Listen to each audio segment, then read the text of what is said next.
अक्सर ऐसा होता है कि आपका लालच आपको फंसा देता है और लालच के चक्कर में आप जो हासिल कर सकते थे उससे भी हाथ धो बैठते हैं।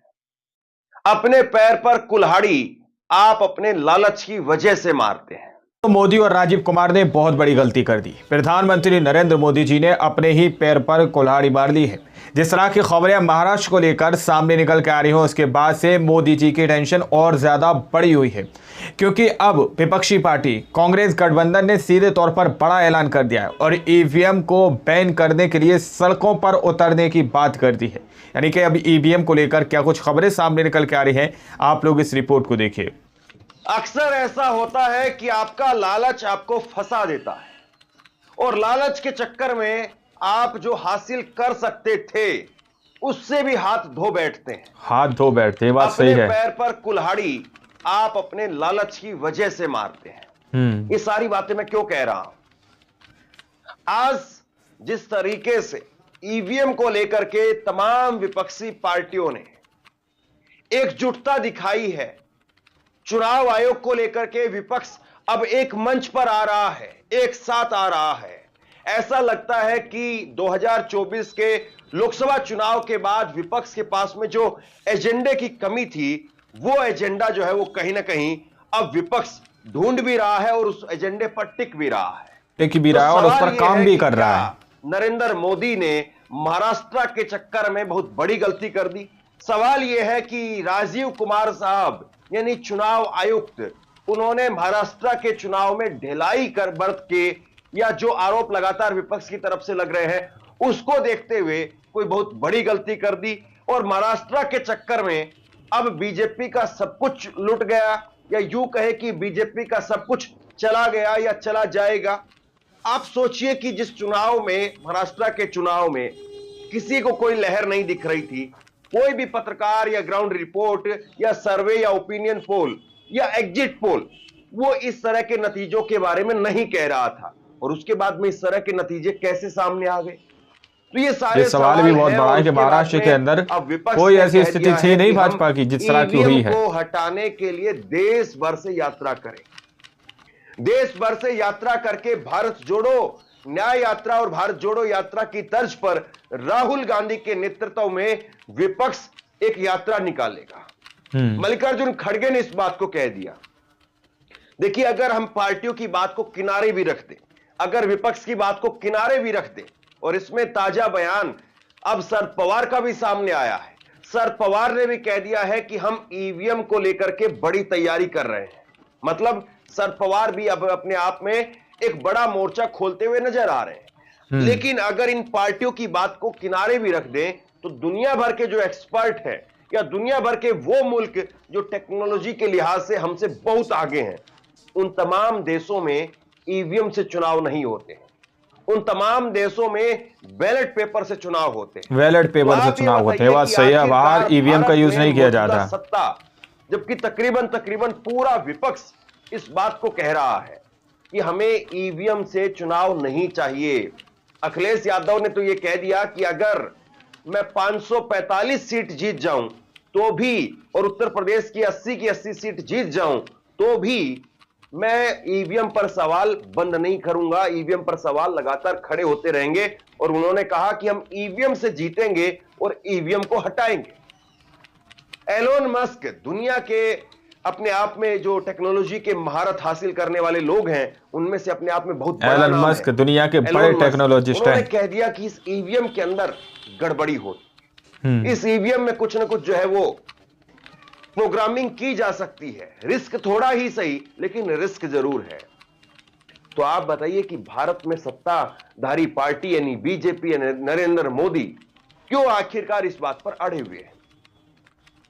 शरद पवार का बयान मैं आपको दिखाता हूं एक एक करके। आज जो डेवलपमेंट सामने आई है, शरद पवार पूरी सुनकर जाइएगा कि किस तरह से एक ईवीएम बैन की यात्रा शुरू की जा रही है। चलाने की तैयारी में शरद पवार, एनसीपी नेताओं का दावा, कई सीटों पर परिवार के वोट भी उम्मीदवारों को नहीं मिले।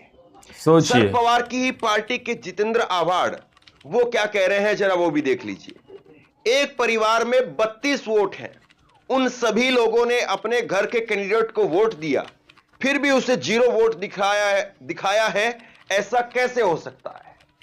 तो शरद पवार भी अब मोर्चा खोलने की तैयारी में है। यानी महाराष्ट्र में जो बीजेपी ने वहां पर सीटें हासिल की हैं, वो किसी को भी हजम नहीं हो रही है और लगातार इस बात को लेकर के सवाल खड़े किए जा रहे हैं कि आखिरकार बीजेपी ऐसा प्रदर्शन कैसे कर सकती। बीजेपी की बहुत बुरी हालत थी, बीजेपी कांटे का चुनाव वहां पर लड़ रही थी, लोकसभा चुनाव के अंदर बहुत बुरी स्थिति बीजेपी की हुई, उसके बाद में कैसे जो है वो विधानसभा चुनाव में इस तरह का प्रदर्शन हो गया। कल ही एक बड़ी खबर मैंने आपको दिखाई थी जिसमें मराठी भाषा के अंदर राज ठाकरे के एक उम्मीदवार वो कह रहे थे कि मेरे घर में 4 वोट हैं और मुझको अपने बूथ पर सिर्फ 2 वोट मिले। बताइए, 2 वोट मिले। आज मल्लिकार्जुन खड़गे ने सीधे तौर पर कह दिया कि हम यात्रा निकालेंगे। तो अब सवाल सीधा सा है, सवाल सीधा सा यह है कि क्या विपक्ष ने अब एक मुद्दा, बड़ा मुद्दा वो तैयार कर दिया है और विपक्ष इस बात को समझ गया है कि ईवीएम जब तक है तब तक दाल नहीं गलने वाली है, दाल नहीं गलने वाली है। सोशल मीडिया पर और इसी वजह से पैर पर कुल्हाड़ी मारी गई है।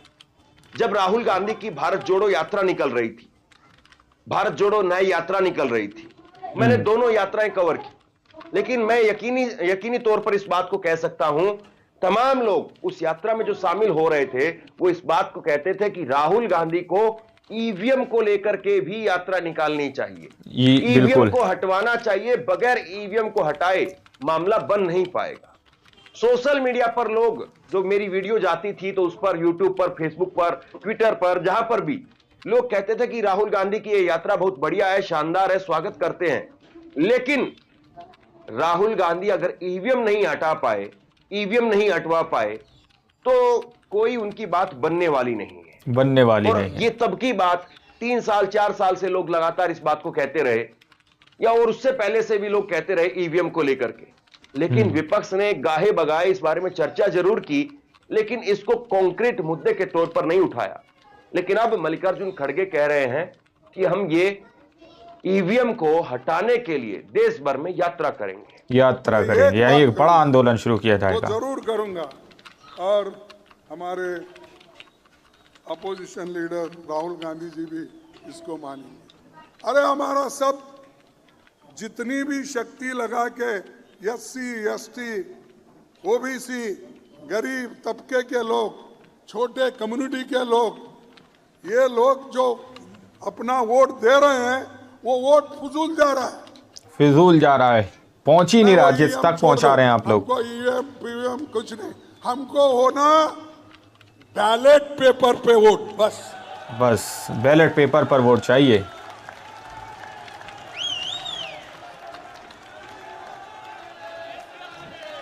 उनको वो मशीन उनके घर में तो रख लेने दो, या मोदी साहब के घर में रहने दो, या शाह के घर में रहने दो। अगर किसी गोडाउन में, अहमदाबाद में बहुत से गोडाउन बने, वहां ले जाके रख लेने दो, हमको बस पेपर पे करो, बैलेट पेपर पे। आपको मालूम होगा उस वक्त तुम्हारी हालत क्या है, कहां खड़े हो, उस वक्त आपको मालूम होगा।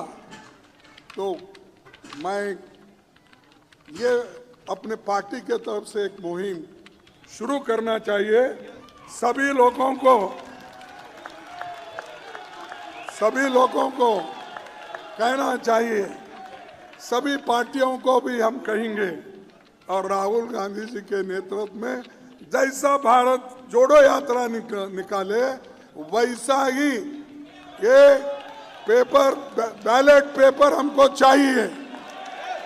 ईवीएम बैन के लिए भी यात्रा निकालनी चाहिए, कहने का मकसद ये है। अब सवाल ये है कि विपक्ष ने जिस तरीके से ईवीएम के खिलाफ अपने आप को एकजुट करना शुरू कर दिया है, तो क्या वाकई ये संभव है कि अब अगले चुनाव बैलेट पेपर से हो, ईवीएम से ना हो? अखिलेश यादव ने तो बाकायदा इस बात को कह दिया था संसद के अंदर, अखिलेश यादव ने कह दिया था कि हम 80 की 80 सीट जीत जाएं तो भी ईवीएम को हटवाएंगे। अध्यक्ष महोदय, ईवीएम पे मुझे कल भी भरोसा नहीं था, आज भी नहीं भरोसा। मैं 80 की 80 सीट जीत जाऊं तब तो भी नहीं भरोसा। और मैंने अपने चुनाव में कहा था अध्यक्ष महोदय कि ईवीएम से जीत करके ईवीएम हटाने का काम करेंगे। न ईवीएम का मुद्दा मरा है, न जाएगा खत्म। जब तक ईवीएम नहीं हटेगी, हम समाजवादी लोग उस बात पर अड़ग रहेंगे। दुनिया भर के अलग अलग लोग इस बात को कहते रहे और एलोन मस्क, उन्होंने भी कुछ दिन पहले इसी तरह का बयान दिया था कि ईवीएम के अंदर प्रोग्रामिंग होती है और जिस चीज में प्रोग्रामिंग होती है उसको हैक किया जा सकता है। हैक किया जा सकता है, वो सेफ नहीं है। We should only do paper ballots hand counted. That's it.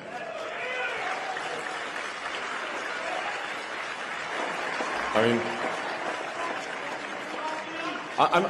I'm a technologist. I know a lot about computers, and I'm like, the last thing I would do is trust a computer program,